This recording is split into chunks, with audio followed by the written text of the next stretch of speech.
Ok, estamos, el día de hoy vamos a estar hablando de una doctrina muy importante, muy interesante, que es lo que es la total depravación del hombre.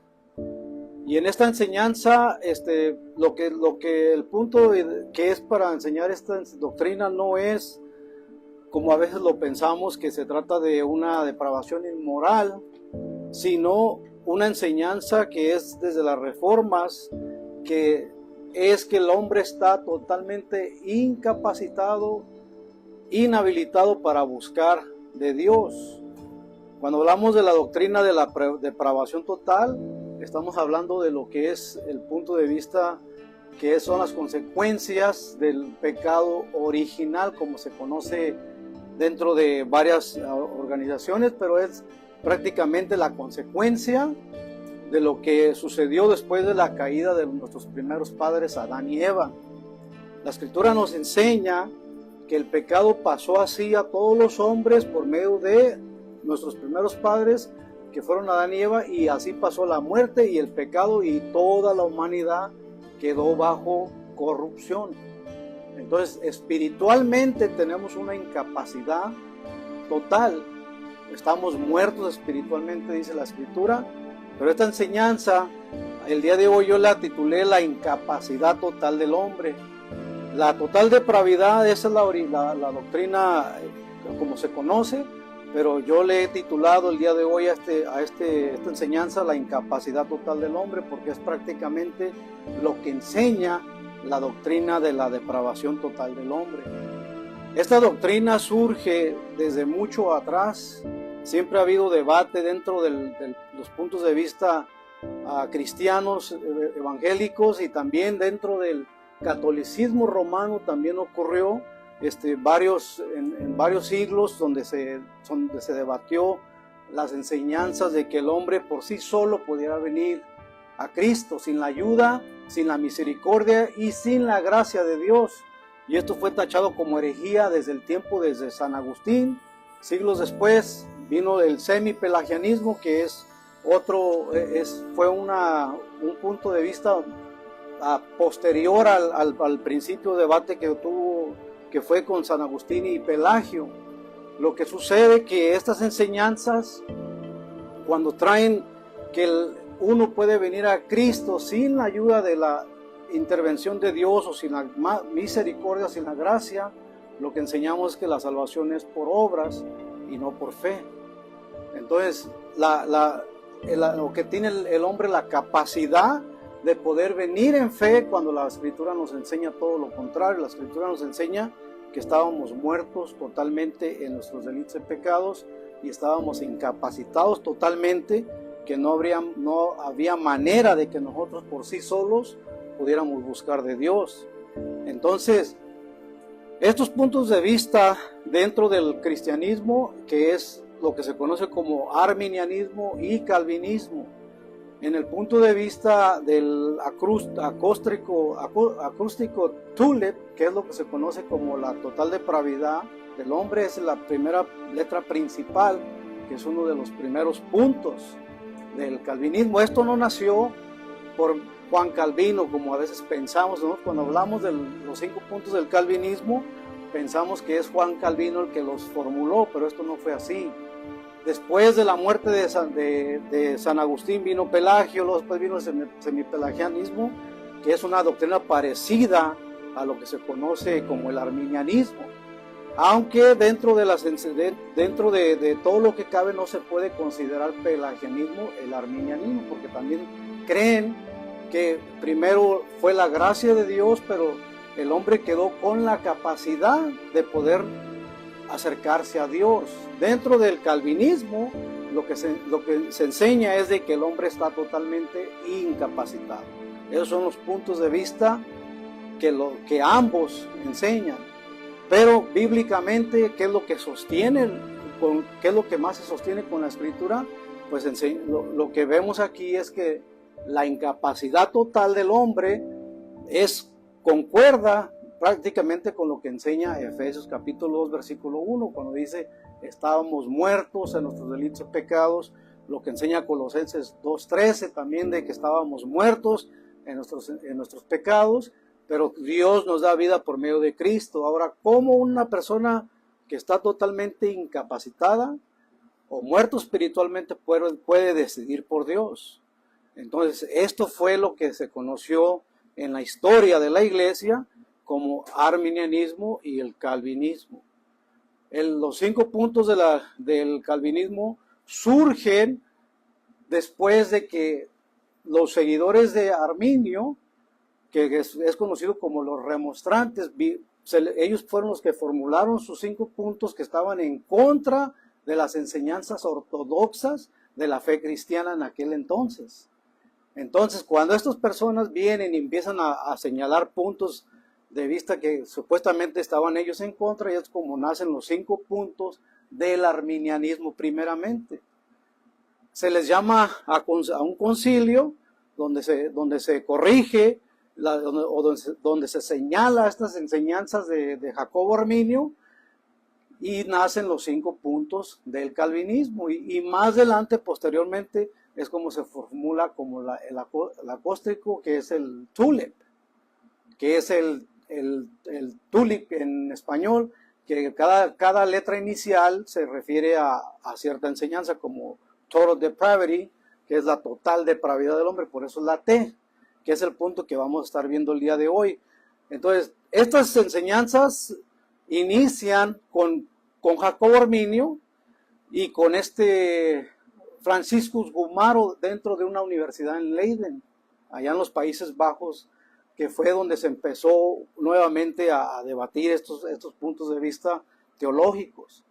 Entonces, Gumaro era una persona que se fue firme en la fe ortodoxa, llevándole la contra a Jacobo Arminio. Después que muere Jacobo Arminio, vienen los remonstrantes, que fueron los que se conocen como la iglesia arminiana, y de ahí es donde nace el arminianismo. Ahora, en la historia encontramos que cómo se formulan estos 5 puntos de vista de las enseñanzas del calvinismo, que es lo que vamos a estar viendo. El primer punto, que es la incapacidad total del hombre. La depravidad total es una doctrina central en la teología reformada calvinista. Ahora, cuando decimos calvinista era porque cuando Juan Calvino enseñaba sobre la soberanía de Dios, muchos estuvieron en contra, como Jacobo Arminio. Enseña que como consecuencia de la caída de Adán, el ser humano está corrompido en todas las áreas de su ser y mente y voluntad y emociones y cuerpo. O sea, está totalmente incapacitado de forma espiritual, de que no puede ni quiere buscar a Dios. Y en esto podemos ver un versículo que vamos a centrarnos en Juan 6:44. Vamos a leer Juan 6:44.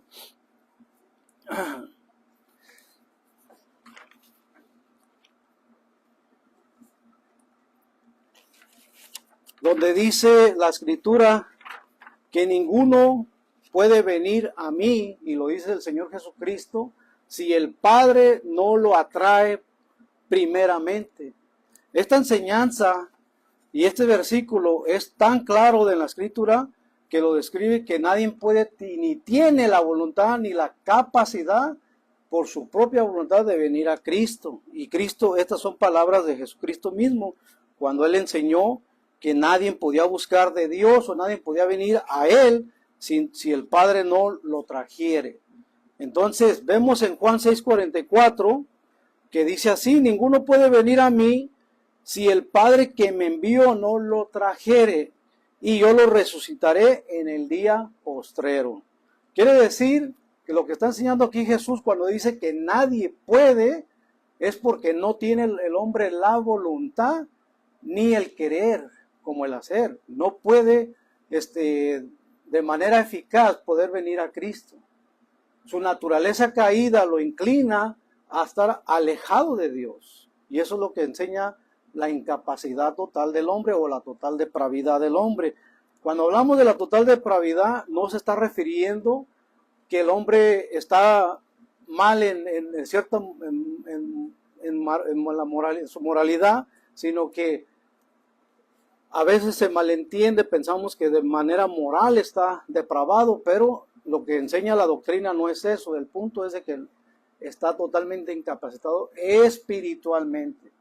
El hombre sin Cristo, pues vemos que puede hacer buenas obras, vemos que puede ejercer y ser un padre amoroso, vemos que también puede ser un buen trabajador dentro de sus capacidades humanas, pero de lo que no tiene capacidad es de que pueda venir en un sentido de comunión con Dios. ¿Por qué? Porque está separado totalmente. Cuando pecó Adán, nuestros primeros padres, Adán y Eva, lo que sucedió, que el pecado rompió los lazos entre Dios y el hombre. Entonces, esos lazos que se rompieron, se perdió la comunión entre Dios y el hombre. Cuando dice la Escritura que Adán y Eva caminaban en el jardín del Edén con Dios, Adán caminaba personalmente con nuestro Señor. Entonces tenían una unión, una comunión que era intachable, pero una vez que él desobedeció a nuestro gran Dios y entró el pecado, dice la Biblia que hubo una separación y es lo que produjo también la muerte. Cuando se refiere a la muerte, no se refiere a la muerte física exactamente, sí, pero también a la muerte espiritual y la comunión con Dios. Es la separación entre Dios y el hombre, que es lo que causa el pecado, y la Escritura lo dice bien claro, porque por la muerte, por el pecado vino la muerte, pero la vida viene por medio de Jesucristo. Ahora, Dios manda a nuestro gran Dios y Salvador, Dios manda a nuestro gran Señor y Salvador Jesucristo, para que Él por medio del sacrificio volviera a unir esa comunión entre Dios y el hombre. Pero es eficiente solamente el sacrificio de Cristo en los que creen en Jesucristo. O sea, Cristo murió por todos, pero no todos se van a salvar. O sea, potencialmente tiene la potencia para salvar a todos, pero eficazmente solamente en el que cree en Jesucristo, y ese es el que Dios elige, a cual le produce esa fe y viene irresistiblemente a nuestro Dios. Por eso es también la enseñanza de la gracia irresistible. Ahora, cuando Dios determina al hombre para su salvación, irresistiblemente va a venir eficazmente a los pies de Cristo. Por eso es que hay otro punto de vista dentro del calvinismo que se conoce como la expiación limitada, que muchos les produce no aceptación. ¿Por qué? Porque al simplemente ver que dice que la expiación es limitada, lo que se nos viene a la mente es Juan 3:16, porque de tal manera amó Dios al mundo que dio a Jesucristo para que todo aquel que cree. Pero como dice expiación limitada, pensamos que solamente que Cristo tiene nomás el poder para morir, que murió solamente por los que creen. Pero potencialmente muere por todos, pero es eficiente y eficaz por los que creen. Y sabemos claro que la fe no es del hombre, sino que es un don de Dios. Entonces en todo se lleva la gloria nuestro gran Dios y Salvador, en todo, pero Dios es así como Él quiso. ¿Por qué? Porque Él es soberano. Entonces encontramos en estas enseñanzas que no significa que todas las personas sean tan malas como podrían ser. Vemos en la Escritura que Dios también, como dice, que también dentro de las personas que no son cristianas, también pueden hacer buenas obras, pueden hacer cosas que puedes pensar que de cierto modo no están totalmente inmoralmente echados al mal. Simplemente es que en su capacidad espiritual no pueden venir a Cristo. Por lo tanto, el hombre no puede salvarse ni cooperar en Dios para su salvación sin la gracia soberana. Vayan a Romanos 5:12.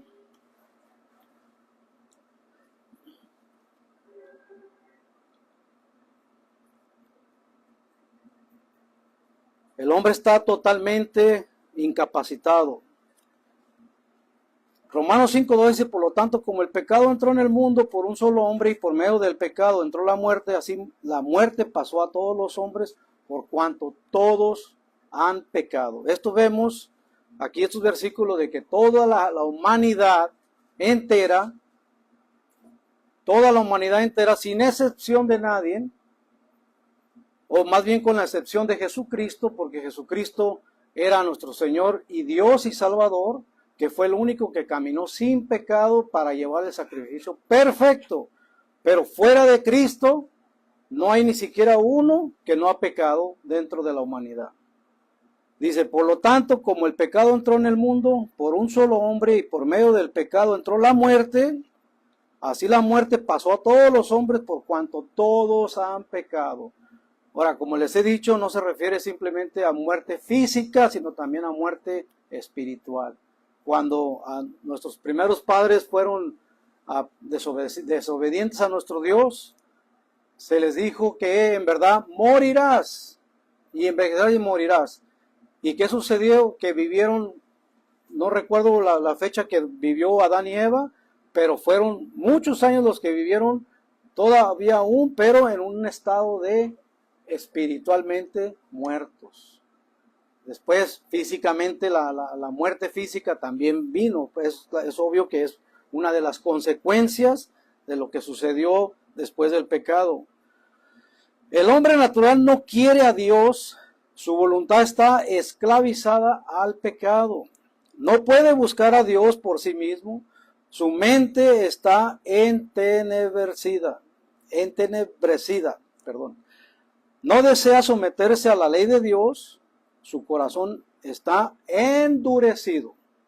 Ahora no quiere, porque no quiere o porque no puede. Recuerden el versículo que leímos hace ratito, nuestro versículo inicial, porque el hombre no puede venir a mí por sí solo, ¿verdad? Si el Padre no lo trajere. Cuando dice no puede, es por la condición humana. Simplemente el hombre está muerto espiritualmente, que no puede venir a Cristo. Miren lo que dice Romanos 8:7 al 8. No desea someterse a la ley de Dios, su corazón está totalmente endurecido. Romanos 8:7-8 dice, las intenciones de la carne llevan a la enemistad contra Dios, porque no se sujetan a la ley de Dios. Pero miren aquí, ni tampoco pueden. O sea, tiene una incapacidad totalmente que no puede. Además, los que viven según la carne no pueden agradar a Dios. Entonces quiere decir que nadie de los que están sin Cristo podemos agradar a Dios sin que haya una regeneración en el hombre. Ahora, ¿quién causa esta regeneración? Nuestro gran Dios y Salvador. Esa es la respuesta. El hombre no busca a Dios por sí mismo. Romanos 3:10 y 12. Romanos 3:10 y 12. Como está escrito, no hay justo, no hay uno. Y cuando dice no hay uno, no es porque no hay uno. No hay quien entienda, no hay quien busque a Dios. Todos se desviaron, a unas se hicieron inútiles, no hay quien haga lo bueno, no hay ni siquiera uno. Entonces vemos que no existe una sola persona que busque de Dios o que quiera venir a los pies de Cristo sin la ayuda soberana de Dios. El que viene a Cristo es porque Dios ha trabajado en su corazón de antemadamente y ahora tiene esa capacidad para poder entender el Evangelio. ¿Por qué? Porque primeramente tiene que ser nacido de nuevo, como Jesús le dijo a Nicodemo cuando fue de noche. En verdad te digo, y eso lo vamos a ver ahorita, que si no nacieres de nuevo, no podrás ver el reino de los cielos. El hombre nadie por naturaleza busca a Dios, ni es capaz de hacer el bien espiritual. No es capaz del hombre de que pueda venir a Dios por sí solo, no es capaz el hombre de buscar de Dios por sí solo. Se requiere la obra soberana de Dios en el hombre. El hombre está muerto espiritualmente. Efesios capítulo 2, versículo 1 y 3. Efesios capítulo 2, versículo 1 y 3. Dice así la escritura, Efesios 2, 1, 3, y Él os dio vida a vosotros cuando estabas muerto en tus delitos y pecados, en los cuales anduviste en otro tiempo, siguiendo la corriente de este mundo, conforme al príncipe de la potestad del aire y el espíritu que ahora operan los hijos de desobediencia, entre los cuales también todos nosotros vivimos en otro tiempo en los deseos de nuestra carne, haciendo la voluntad de la carne y de los pensamientos, y éramos por naturaleza hijos de ira, lo mismo que los demás. Nosotros en otro tiempo estábamos siguiendo al espíritu que operan los hijos de desobediencia, y hacíamos lo que nuestra carne nos impulsaba a hacer. Esa es la condición natural del hombre. Y dice, estábamos muertos en nuestros delitos y pecados. Y hacíamos lo que nuestra carne nos impulsaba a hacer.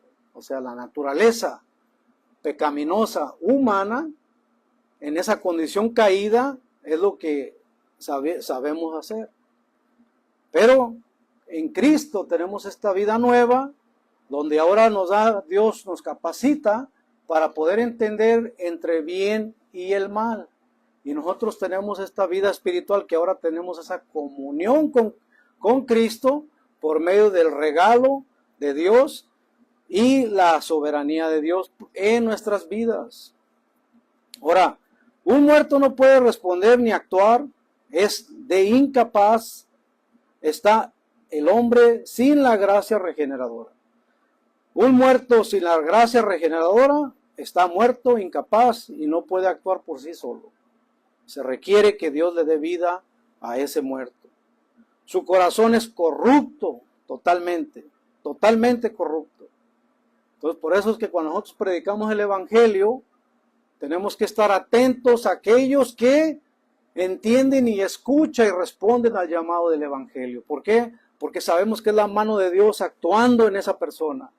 Porque sabemos que es la mano de Dios que ha elegido a esa persona para que venga a los pies de Cristo.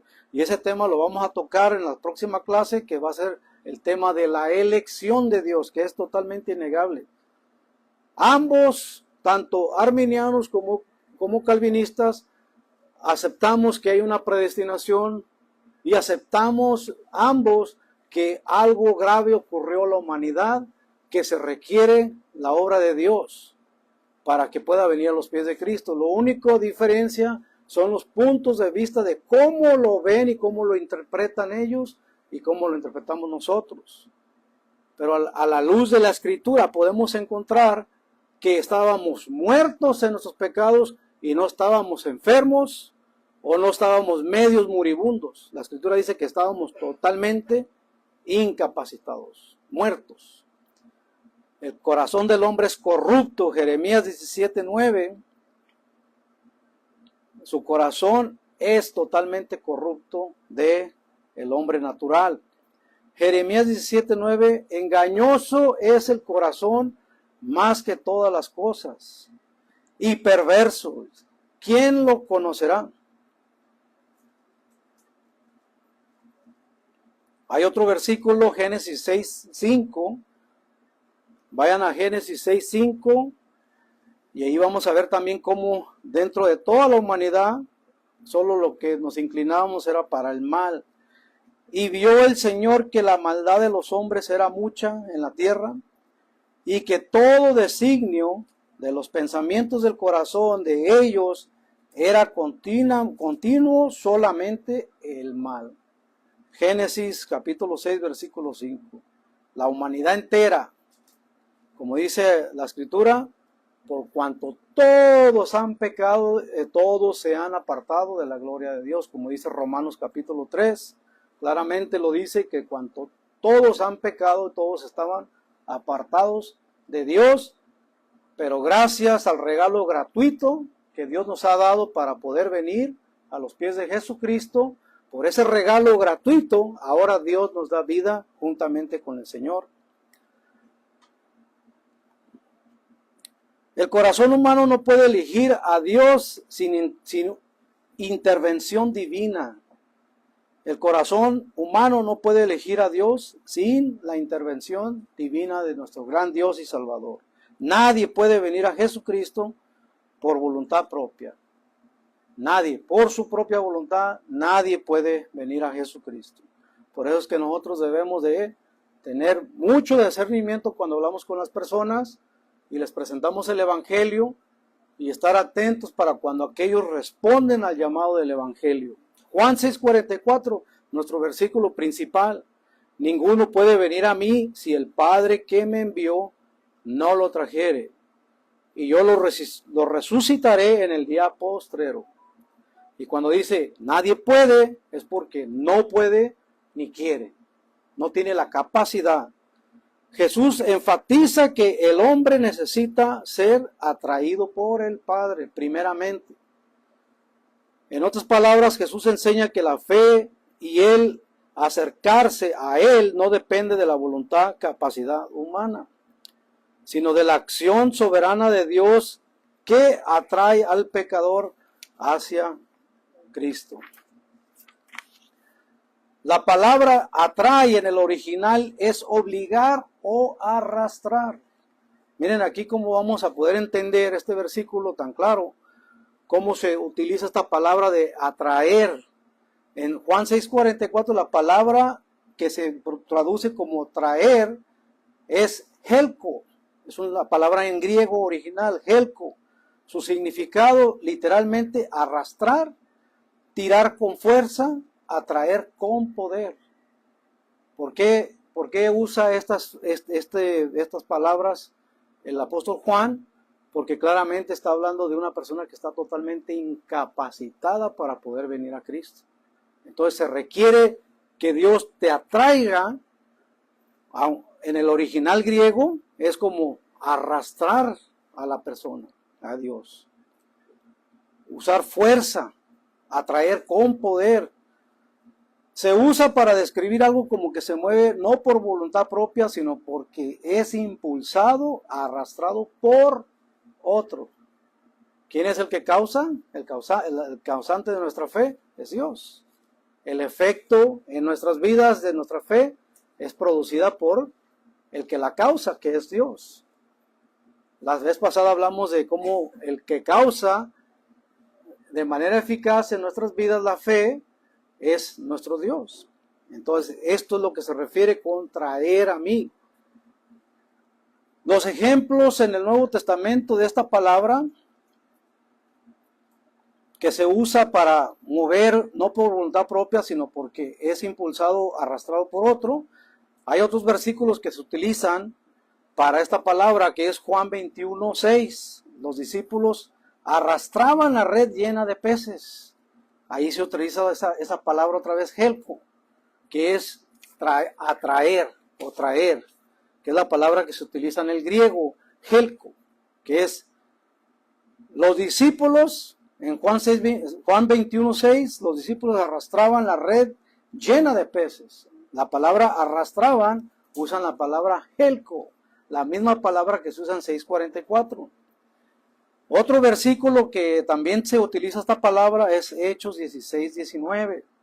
Pablo y Silas fueron arrastrados al mercado. Se utiliza una vez más esta palabra helko en el original, que es para utilizarla para ser arrastrados. Entonces, por eso es que en Juan 6:44 dice, nadie puede, porque no tiene la capacidad, sino aquel que lo atrae, que es el Dios quien nos atrae a Cristo, o nos jala a Cristo.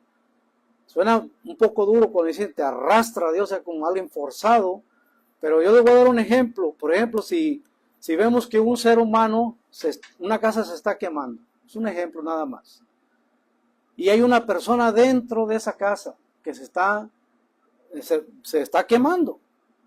Ustedes van a ir y preguntar, oye, ¿te quieres salvar? ¿Quieres que te ayude? obviamente no se le va, y se le saca del fuego, ¿verdad?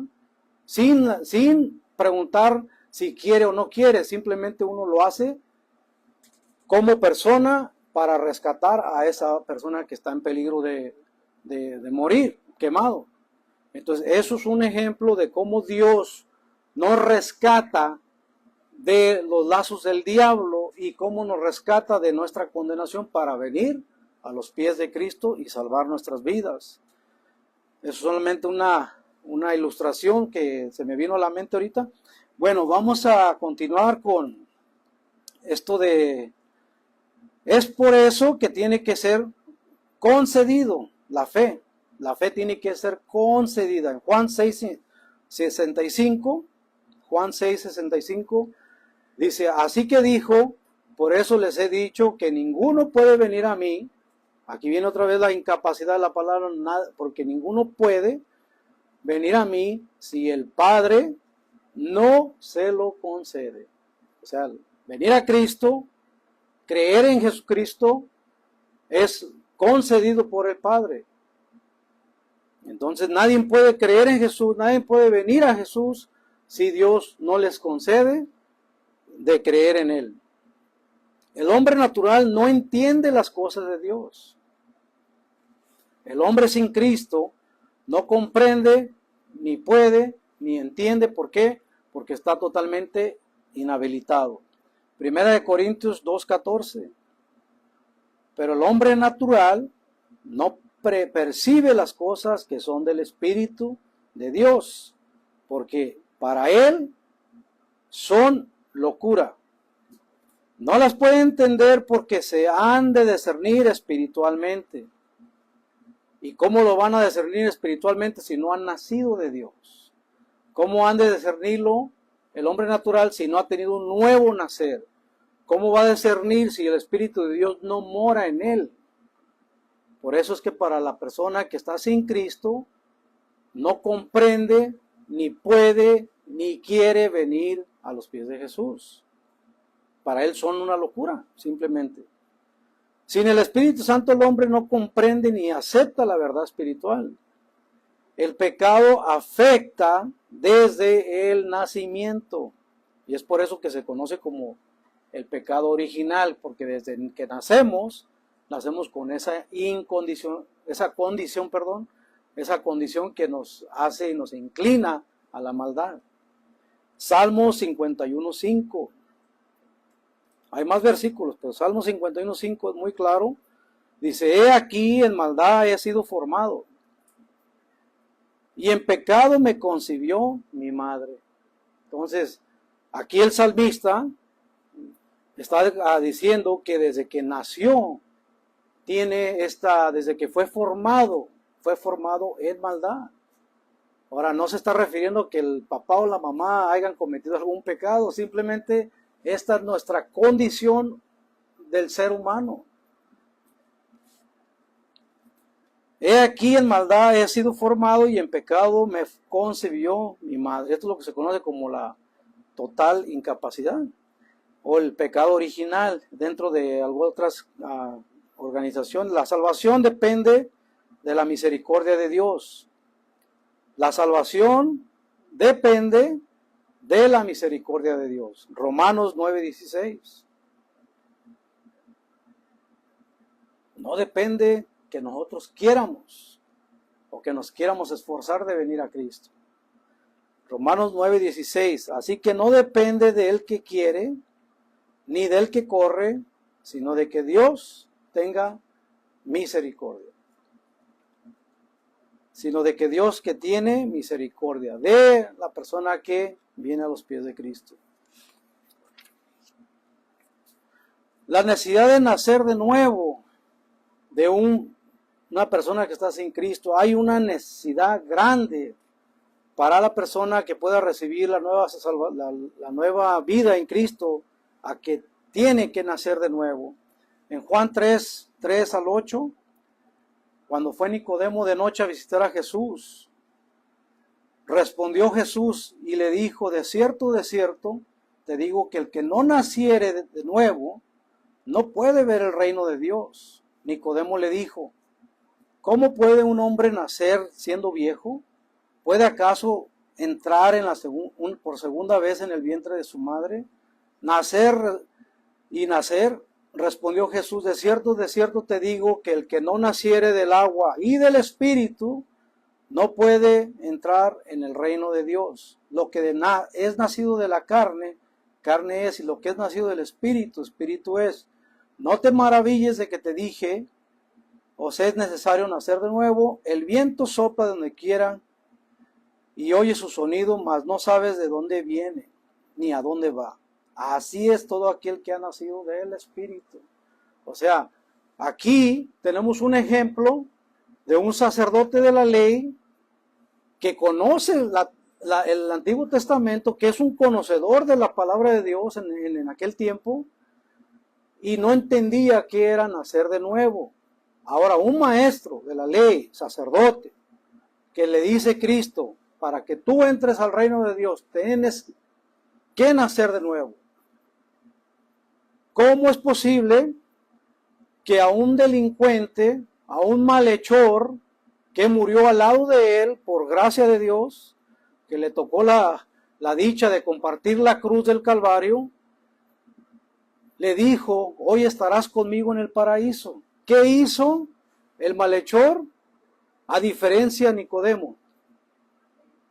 Uno era maestro de la ley, uno era delincuente. Pero en la Biblia nos enseña que el malhechor creyó en Jesús en el momento de la cruz. En su momento dijo, Señor, acuérdate de mí cuando entres en tu reino.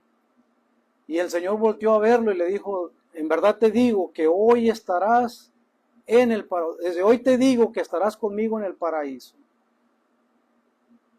¿Qué acaso no le había dicho a Nicodemo que tenía que nacer de nuevo? Y al malhechor inmediatamente le dijo que estará conmigo en el paraíso. ¿Acaso el malhechor nació de nuevo? La respuesta es sí. ¿Por qué? Porque creyó en Jesús. Y para creer en Jesús es necesario que el hombre, ¿qué? Venga a la vida en Cristo. Entonces, si ese malhechor que era delincuente creyó en el Jesucristo en su momento, es porque fue dado del Padre y es porque el Padre lo atrajo a él. Entonces, él recibe ese nuevo nacer. Por eso es que sabemos que el nuevo nacer no se trata de un ritual, se trata del nacer del Espíritu de Dios cuando nosotros hemos venido a los pies de Cristo. Vayan a Primera de Juan 5:1, y aquí vamos a ver muy claro lo que ocurrió dentro de la vida del malhechor. Primera de Juan 5:1.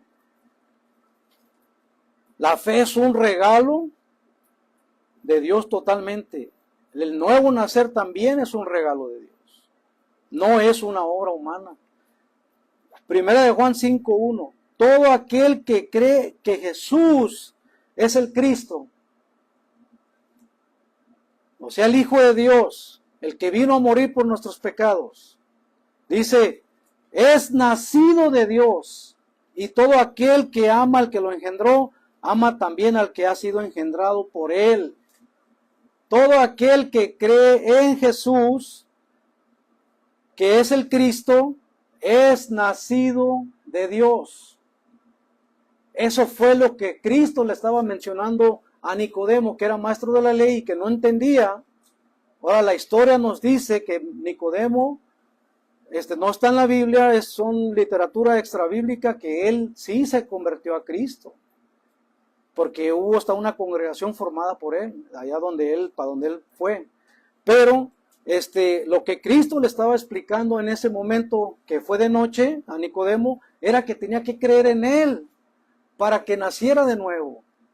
Porque él dice, sabemos que vienes de Dios por los milagros que tú haces, porque nadie puede hacer esos milagros, sabemos que vienes de Dios. O sea, Nicodemo había algo que lo traía a Cristo, pero Cristo le dijo, en verdad te digo, tienes que nacer de nuevo, para que veas el reino de los cielos.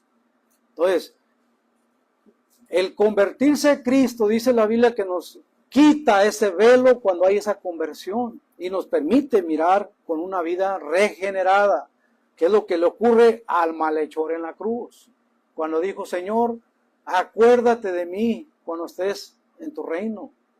Y el Señor voltea a verlo y le dice, desde hoy te digo que estarás conmigo en el paraíso. Ese malhechor tuvo ese nuevo nacer.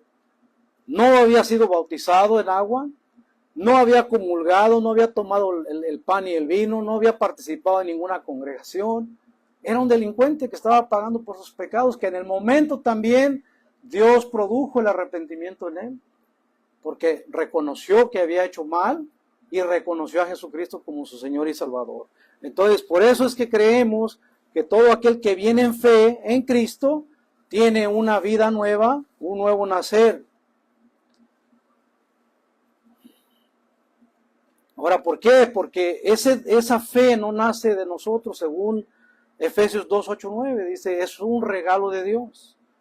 La depravación total no significa que el hombre no pueda hacer actos buenos en un sentido civil, ayudar a trabajar, cuidar de otros. Vemos en la Biblia también que Cristo lo dice.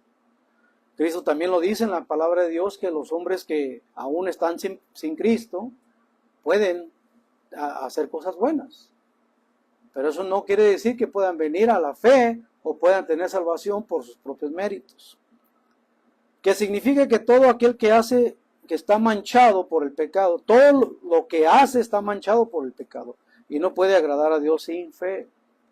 La salvación es completamente por gracia desde el principio hasta el fin. Bueno, en resumen, el hombre está muerto espiritualmente. Colosenses 2:13, antes ustedes estaban muertos en sus pecados, aún no se habían despojado de su naturaleza pecaminosa, pero ahora Dios les ha dado vida juntamente con Él, Jesucristo, y les ha perdonado todos sus pecados. Lucas 9:60 dice, pero Jesús les dijo, deja que los muertos entierren a sus muertos, tú ven y anuncia el reino de Dios. Jesucristo mismo lo dice, deja que los muertos entierren a sus muertos.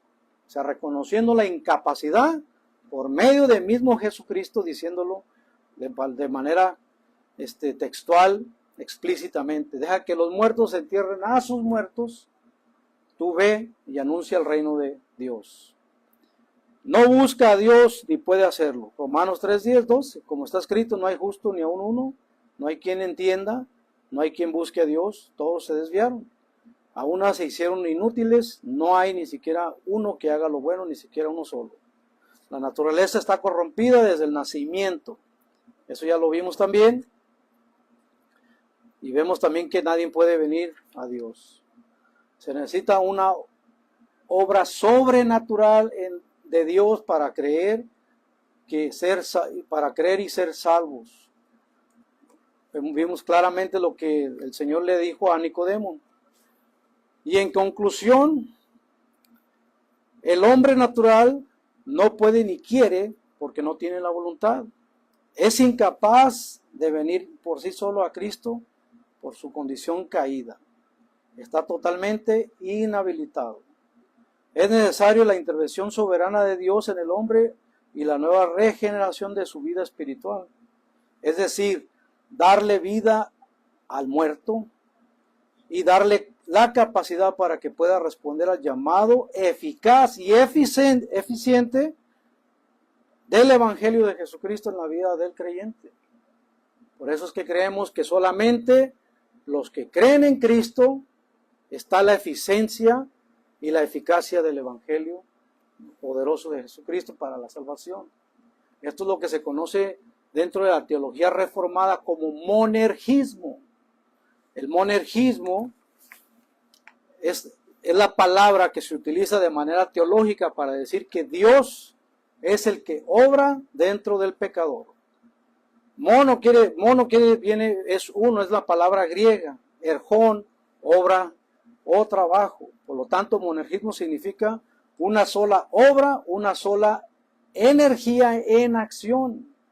En la teología cristiana, el monergismo es la doctrina de que la salvación es obra exclusiva de Dios, sin la cooperación activa del ser humano.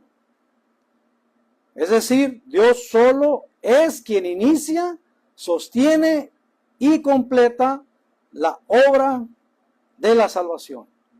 Él la inicia y Él la termina, y no hay ningún mérito en el hombre. Eso es lo que creemos que es la salvación soberana de nuestro Dios, que nos enseña la Escritura.